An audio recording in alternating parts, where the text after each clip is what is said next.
उर्फी जावेद कहती हैं कि वो 16 साल की थी जब उनकी तस्वीर उठाकर किसी ने पॉर्न साइट पर डाल दी और हद उनके साथ तब हो गई जब उनके पिता ने, रियल फादर ने, उन्हें पॉर्न स्टार कहते हुए थप्पड़ पे थप्पड़ मारे। उर्फी जावेद एक ऐसा नाम है जिसे आप पसंद करते होंगे या बिल्कुल नापसंद करते होंगे, या ऐसा कि आप ज़बान पे कहते हो कि नापसंद करते होंगे लेकिन तस्वीरों में चुप चुप के उनको देख लिया करते होंगे, या नहीं पसंद करते होंगे लेकिन जबरदस्ती आपकी फीड पर उनकी तस्वीरें या उनके स्टेटमेंट जो हैं वो आ जाया करते होंगे, क्योंकि उर्फी जावेद को आप चाहकर भी इग्नोर नहीं कर सकते। वो कहीं ना कहीं से आपके कानों में या आपकी फीड पर अपनी तस्वीरों के जरिए आ जाती हैं, क्योंकि वो कुछ ऐसा करती हैं जो खबरों में बन जाता है। लेकिन उर्फी जावेद अब चर्चा में है एक दूसरी वजह को लेकर, और यह वजह है उनके बचपन की घटना। उर्फी जावेद ने अपने एक इंटरव्यू में अपने पिता का जिक्र करते हुए 16 साल की उम्र में हुई घटना को बताया। यह कहा कि जब वो सिर्फ 16 साल की थी तब सोशल मीडिया का इस्तेमाल करती थी और फेसबुक पर एक टॉप ट्यूब पहन के उन्होंने तस्वीर डाल दी। अब क्योंकि ये तस्वीर जो है ये पब्लिक थी, कोई भी डाउनलोड कर सकता था और इस बात का उन्हें एहसास नहीं था, लेकिन तभी एक उनके साथ घटना घटी। ये घटना थी कि उनकी तस्वीर को किसी ने फेसबुक से डाउनलोड किया और एक पॉर्न साइट पर, जहां पर लोग बहुत जाते थे, वहां पर उनकी तस्वीर को डाल दिया।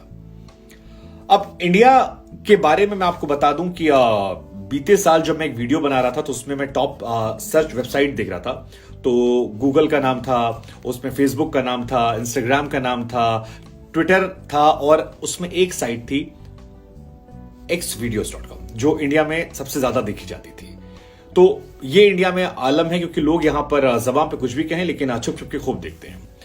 उर्फी का कहना है कि उनका वीडियो जो है वो किसी ने पॉर्न साइट पर डाला और उसका असर ये हुआ कि धीरे धीरे उनकी तस्वीरें, उनकी फोटोज जो हैं वो वायरल हो गई। वहां से लोगों को लगा कि शायद उनका कोई वीडियो भी होगा, और फिर वो बात इतनी ज्यादा फैल गई कि उनके पास तक लोग आने लगे, पूछने लगे कि यार तुम्हारी तस्वीर तो है लेकिन वो वीडियो क्यों नहीं मिल रहा, वीडियो देखना है, वीडियो देखना है। और वो कहती हैं कि फिर ये सारी कहानी जो है ये उनके घर तक पहुंच गई।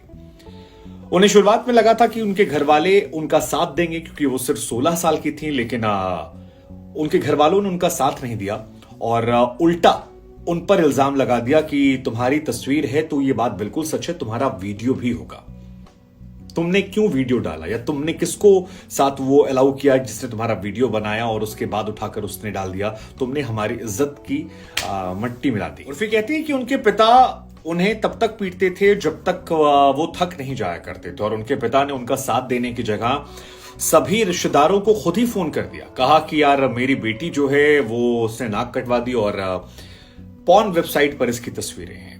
उर्फी कहती हैं कि उनके पिता उनके नाम पर सिंपैथी लेने के लिए सारे रिश्तेदारों को खुद ही बताते थे कि यार मेरी बेटी ऐसी, मेरी बेटी ऐसी, मेरी बेटी ऐसी। और वो कहती हैं कि उनकी जिंदगी का वो दौर था जब वो सुसाइड करने के बारे में सोचने लगी थी। उन्हें लगा था कि अब जिंदगी जो है वो खत्म कर देती हूं मैं, क्योंकि अब जिंदा नहीं रह पाऊंगी।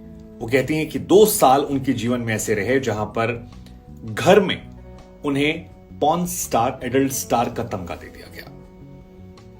उर्फी जावेद कहती हैं तब समझ इतनी ज्यादा नहीं थी और हमारे यहां पर कपड़े बोल्ड पहनने की इजाजत नहीं थी, लेकिन मैं क्योंकि थोड़ी बागी थी, मैं इस तरह की हरकतें करती थी तो वो बगावत जो है वो घर वालों को नागवार गुजरती थी और मेरे पिता ने फिर मेरा टॉर्चर करना शुरू कर दिया, मुझे भद्दी भद्दी गालियां देते थे। और इस घटना के बाद तो सारी सीमाओं को लांग गए। उन्होंने हर बार मुझे जब कहीं से ये एडल्ट स्टार वाली बात आई, तस्वीर वाला जिक्र आ जाए, तो वो मुझे पीट दिया करते थे, मार दिया करते थे। परिवार वालों के सामने मुझे, मम्मी के सामने या बाकी लोगों के सामने मुझे गालियां दे दिया करते थे। और फिर एक रोज मैंने सोचा कि अब बहुत हो गया, 2 साल मैंने सह लिया, अब वक्त आ गया है कि मैं अपने बारे में सोचूं और जिंदा रहना है तो घर से। कहती हैं कि इसके बाद फिर मैं घर से बाहर निकल गई। मुझे लगा कि अब यहां रहेंगे तो जिंदा नहीं रह पाएंगे और मैं चली गई दिल्ली। दिल्ली में जाने के बाद पैसे थे नहीं तो मैंने एक कॉल सेंटर पर नौकरी कर ली। कहती हैं कुछ दिन मैंने वहां नौकरी की, लेकिन मुझे लगा कि ये जिंदगी काफी नहीं है। लेकिन तभी पता लगा कि घर वालों को भी पापा ने निकाल दिया। और अपने पापा को बारे में जब वो बताती हैं तो ऐसा लगता है कि उनके और उनके पिताजी के रिश्ते जो हैं वो बहुत अच्छे नहीं रहे हैं, उनसे काफी नफरत करती हैं या बचपन की मेमोरीज को लेकर उनसे चिढ़ती हैं। और फिर जावेद कहती हैं कि पिता ने जब बाकी लोगों को निकाला तो उन्होंने सोचा कि अब मुझे परिवार को पालना है और मुझे सिर्फ फैशन आता था। मेरी नजर में मेरा सबसे बड़ी जो फैशन थी। मैं मुंबई चली आई, बाद में बिग बॉस मिला, बिग बॉस ने मेरी जिंदगी बदली। फैशन को लेकर वो कहती हैं कि मुझे जो अच्छा लगता है मैं करती हूं, मुझे जिंदगी में लोगों ने सताया है, अब मैं अपनी जिंदगी अपनी शर्तों पे जीना चाहती हूं। मुझे फर्क नहीं पड़ता कि कौन मेरे बारे में सही सोचता है, कौन मेरे बारे में गलत सोचता है। हालांकि उर्फी जावेद के बारे में ये बात तो आप भी कह सकते हैं कि करती वो अपने दिल की हैं, सही है गलत है वो अपना अपना नजरिया, अपना अपना पैमाना, लेकिन जो करती हैं छाती ठोके करती हैं। हमें लगा इस घटना के बारे में आपसे पूछते हैं कि ये घटना आपको सच्ची लगती है या आपको लगता है कि खबरों में रहने के लिए उर्फी जावेद ने ऐसी कहानियां बनाई हैं ताकि अपने आप को जस्टिफाई कर सके और जो सिंपैथी लेने के आरोप पिता पर लगा रही है वो सिंपैथी वो अपने ले सके। कई लोग उर्फी कहानी को सच मान रहे हैं, कई लोगों को लग रहा है कि ये उतना ही सच है जितना उनका फैशन है। हमें लगा हम आपसे पूछते हैं कि आपकी उर्फी जावेद के मामले पर